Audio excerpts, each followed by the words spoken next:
안녕하세요. 순환할 서재에 오신 걸 환영합니다. 어떤 사람은 유독 운이 좋아 보이고 또 어떤 사람은 운이 나빠 보이죠. 대체 운이란 무엇일까요? 운에 좌우되지 않고 운을 끌어당기는 것이 가능할까요? 이상하게 운이 좋아 보이는 사람들을 자세히 관찰해 보면 다 이유가 있습니다. 오늘은 여러분들이 인류의 운 버는 법을 그대로 알려드릴게요.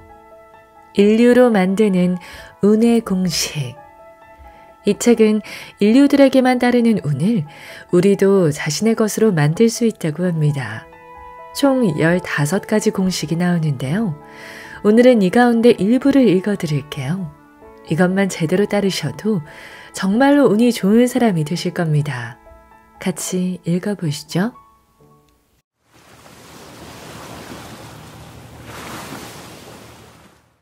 운은 흔들림이 적은 사람에게 온다.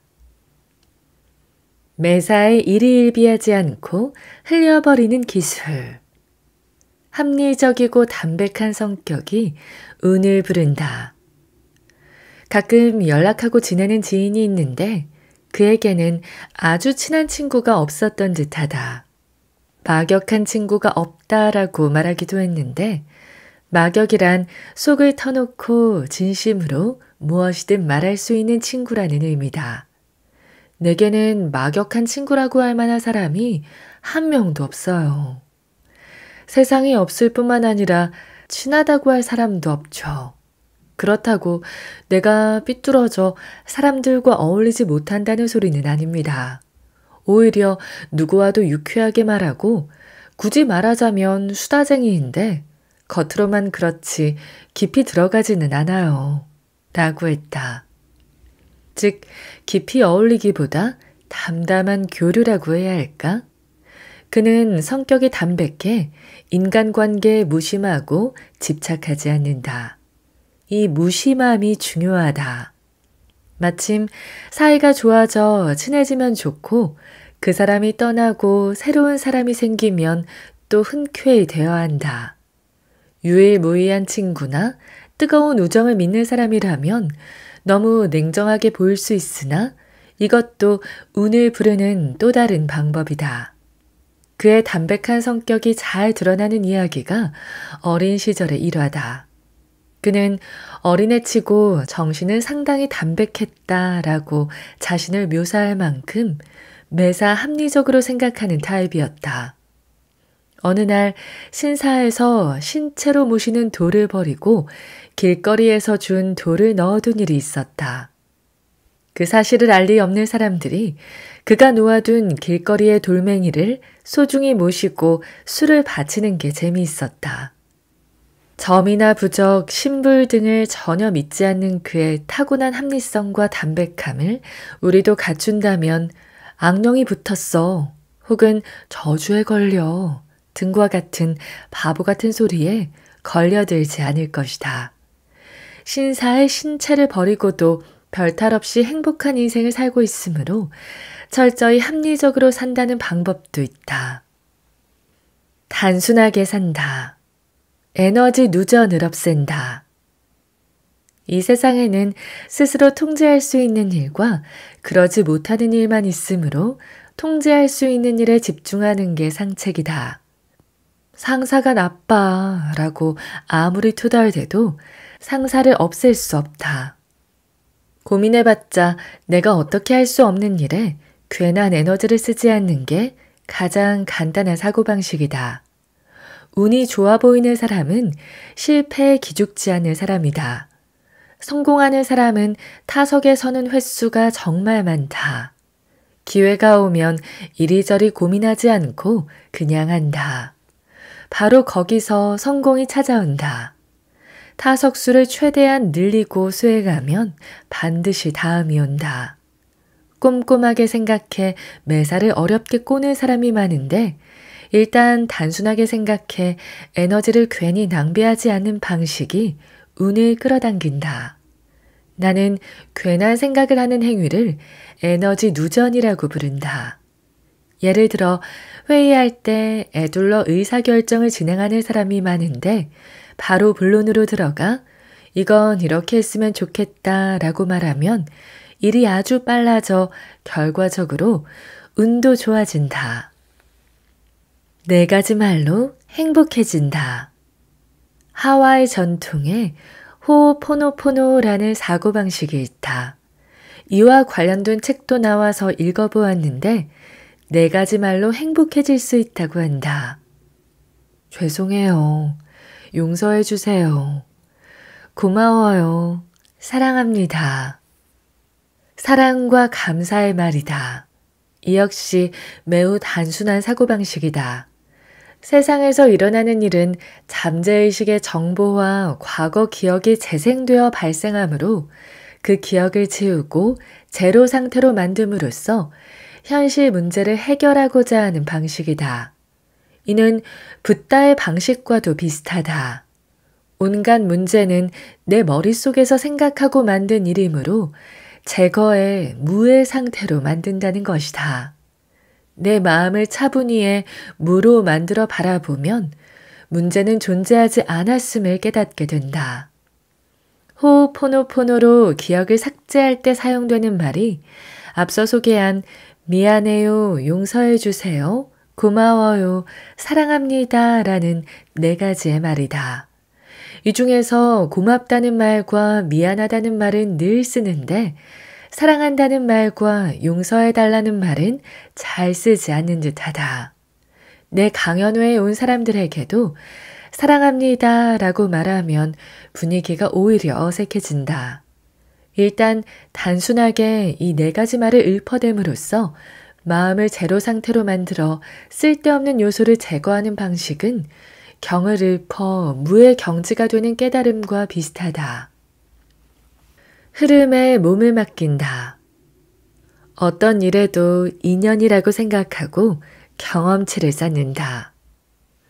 초등학교 6학년 때부터 주방 심부름을 시작한 고아 소년이었지만 제국 호텔의 최고 주방장부터 요리 고문까지 맡은 요리사 무라카미 노부오는 자신의 책 제국 호텔 주방 이야기에서 행운을 잡는 방법을 언급했다. 전쟁터에 나갔다가 다쳐서 병원에 실려왔을 때 함께 있던 부상한 동료는 이렇게 다치다니 난 정말 불행해 라고 한탄했다. 그러나 무라카미는 오히려 운이 좋다고 생각하고 군의관에게 저는 정말 행운아입니다. 총알 위치가 조금만 달랐어도 죽었을 거예요. 그런데 이렇게 살아있잖아요. 운이 좋죠. 라고 말했다. 이 사람은 자기 운명을 정말 솔직하게 받아들였다. 인생 전환의 계기는 언제나 사람과의 인연이었다라며 여기가 좋아 라는 상대의 말을 순순히 따랐다. 제국 호텔 주방에서 일하게 된 것도 우연히 어떤 사람의 권유를 받았기 때문이다. 무라카미처럼 사람과의 인연에 순순히 따르는 사람이 있다. 그리 깊이 생각하지 않고 흐름에 맡기는데 괜히 스스로 헤엄치려고 하지 않는 게 물에 빠지지 않는 방법일 수 있다. 과거에는 결혼도 다 인연으로 결정되었다. 인연으로만 움직여도 나름대로 기회를 잡을 수 있었다. 늘 내 의지와 생각으로만 움직일 게 아니라 사람과 사람의 인연과 우연으로 이어나가며 경험을 통한 지식을 쌓는 방법도 있다.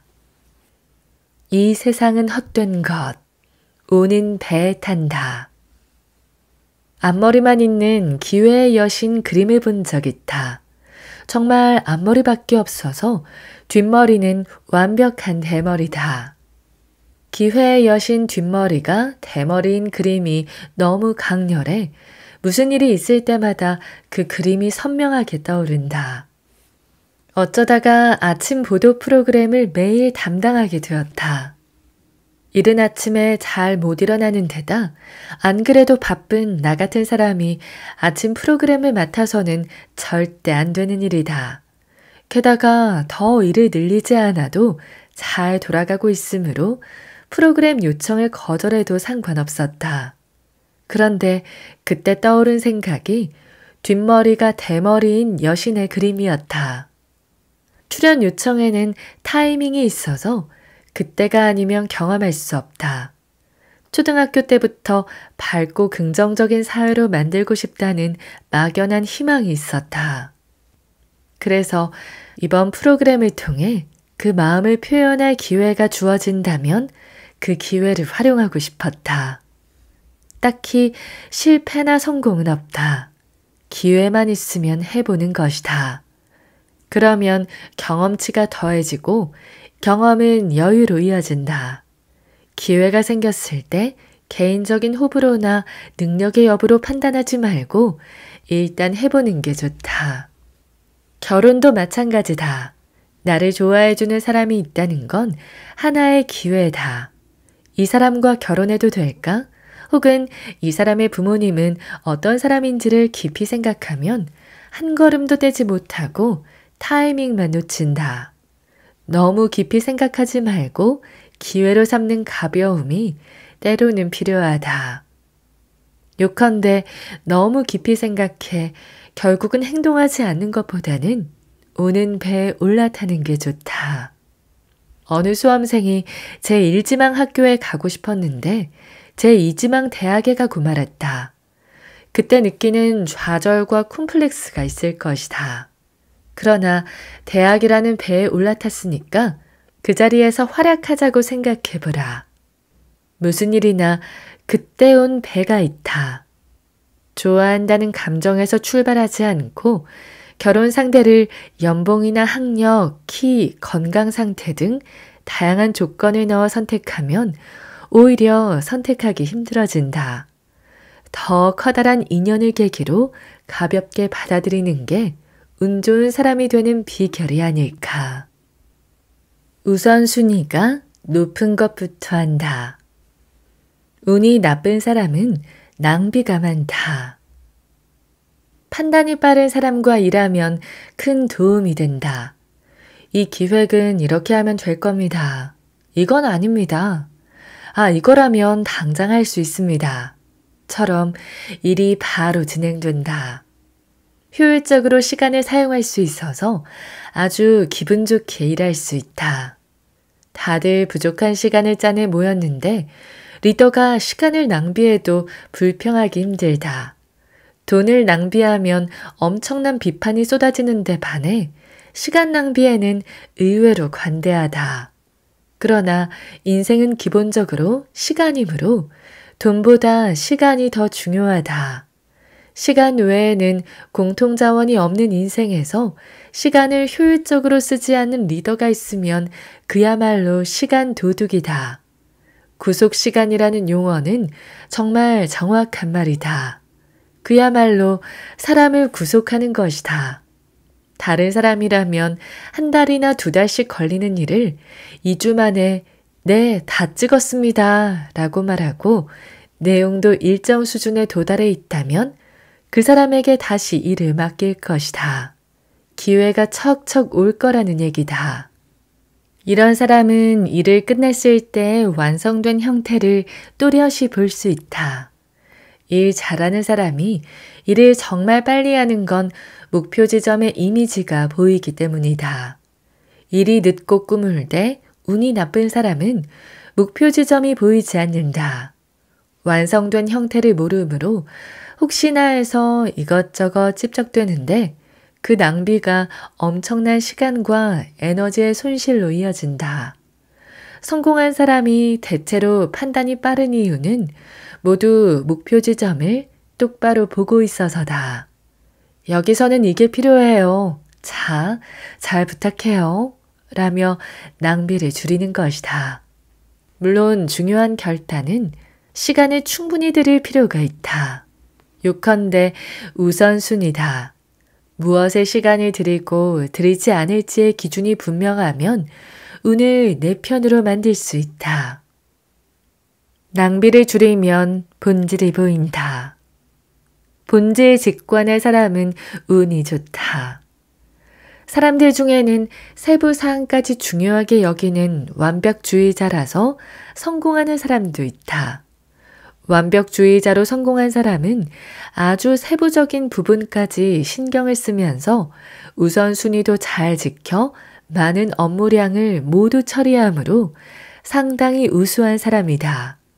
보통은 너무 세부적인 부분에 집착하면 시간이 부족해져 마감을 맞출 수 없다. 논문을 제출하는데 너무 치밀하게 조사하다가 마감 기한을 맞추지 못하면 아예 안 쓴 거나 마찬가지다. 그러므로 완벽주의에 집착하기보다 굳이 말하자면 본질을 직관적으로 확 움켜쥐고 단숨에 목적을 향해 달리는 본질의 직관적인 사람이 운을 끌어당긴다. 이런 사람은 괜한 일을 하지 않고 포기하는 판단도 빠르다. 불가능한 일에 한없이 매달리지 않으므로 결과적으로 운이 나쁘지 않다. 자신이 가진 능력을 여러모로 연마하려고 노력하나 본질은 잊지 않으려고 한다. 무슨 일을 할 때나 이 작업의 목적이 뭔지 본질을 놓치지 않으려고 주의한다. 지금 하는 일의 본질이 돈을 버는 거라면 이념이나 사명을 생각하는데 노력을 허비할 필요가 없고 결국은 돈을 벌려면 무슨 일을 해야 하지? 에 집중하면 된다. 혹은 인간관계를 쌓는 게 목적이라면 최대한 교류하는 시간을 늘려야 한다. 종종 친목회라고 해서 참석했는데 전혀 대화를 나누지 못할 때도 있다. 친목회라더니 이 사람과 인사, 바로 다음 사람과 인사만 했어. 이렇게 인사만 하다가는 전혀 친목을 도모하지 못한다. 이렇게 본말이 전도된 경우도 많다. 지금 하려는 일의 목적이 무엇인가? 그 본질은 무엇인가?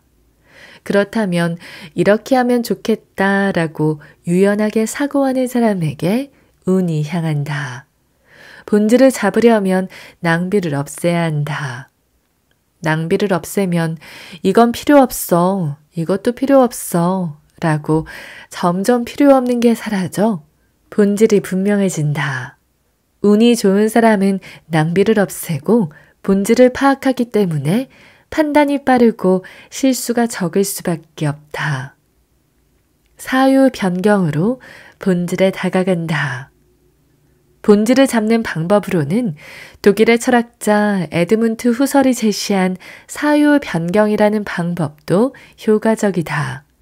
모든 일에서 이게 빠지면 본질인가? 라고 상상하는 것이다. 예를 들어 의자가 있다고 가정하자. 의자의 다리는 보통 4개인데 5개라면 의자가 아닌가? 라고 생각해 본다. 그러면 5개여도 의자라고 할 수 있구나 라는 사실을 알게 된다. 경쾌하게 나아가는 가벼움을 익힌다. 몸과 기분은 연동한다. 미소를 짓고 달리면 빨라진다. 운과 기분은 깊이 연결되어 있다. 운이 나쁠 때는 기분도 나쁘다. 기분이 나쁠 때는 괜스레 운 나쁜 일이 일어난다. 기분은 대체로 몸 상태와 하나다. 몸이 개운한데 기분만 나쁠 일은 별로 없듯 양자는 깊이 연동하고 있다. 온천이라는 장소가 특별한 점은 온천에 들어가면 온천의 몸이 되어 온천의 기분이 되기 때문이다. 몸과 관계없는 기분은 없다는 사실. 그리고 이 기분이 운과 이어져 있다는 게 핵심이다.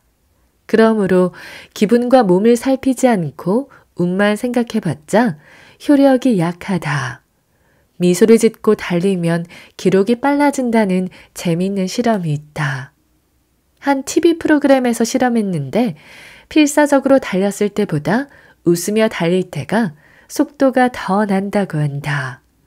물론 시합 때 긴장이 되는데 실실 웃으며 마음의 여유를 두는 건 어려울 것이다. 그래도 일단 미소를 지으면 조금이라도 긴장이 풀려 능력을 발휘하기 쉬운 상태가 된다. 인간은 위기에 몰리면 얼굴이 굳고 기분도 어두워지고 몸도 긴장해 힘이 나지 않은 악순환에 빠진다. 이러면 위기에서 탈출할 수 없어져 운도 나빠진다. 누구에게나 안 좋은 바람이 불 때가 있다. 그럴 때 피해를 최소화하기 위해 웃는 연습을 해두는 게 좋다.